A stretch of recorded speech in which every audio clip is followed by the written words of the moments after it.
Hello everyone, it's Peter here, Piotr. How are you doing, guys? Hello. So, welcome to my lovely workshop, and today we will talk about power supplies, switching power supplies, okay? Not about linear power supplies.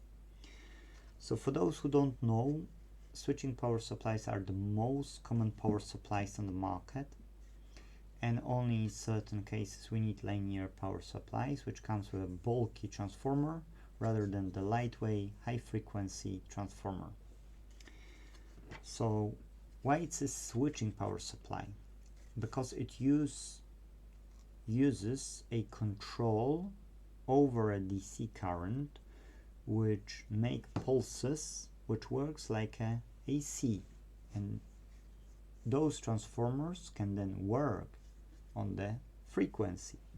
Yes, whereas linear, you can plug into the mains like 230 volts or 240 volts.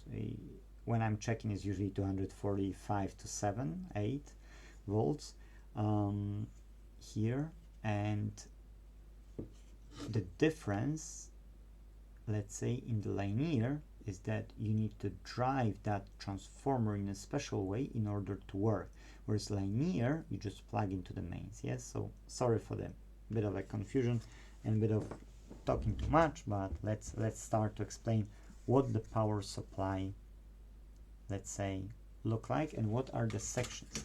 Let's switch to the video here and let's switch to my recent purchase of the power supply. So I bought this power supply, which I bought faulty, and let's explain how the power supply works. Okay, so we've got some filtration phase when here is main comes in, and here we've got usually fuse. You can have a regular fuse which can blow off, or you can have an on-off fuse. Then you've got TNF, like a faster or just slower or faster fuse, it doesn't matter. But this type of fuse is that if it will blow off, let's say normally you would have to replace this one, it just reset itself with the next occasion and it will be back to work again. Then you get a varistor. Varistor will short when on the neutral, that should be the live, and that should be the neutral. So if the live will have short somewhere, then automatically this varistor will short, will burn itself, and then this power supply will be saved. Yes. So then you've got filtration coil here with capacitors or capacitor, depend on the design, and that is a cheaper version of the power supply, as we spoken in the last episode. Yes, and like 2 days ago on the recording dates, if you would follow video after video, and you will know that this is a poorer quality because that's made from Vestal and they are trying to cut the cost whenever they can.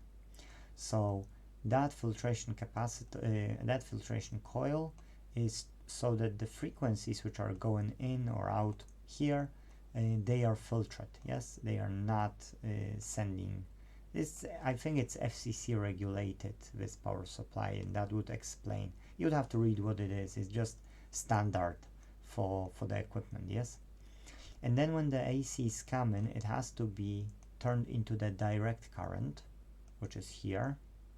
Yes, because you've got those diodes, and you should have two type of voltages.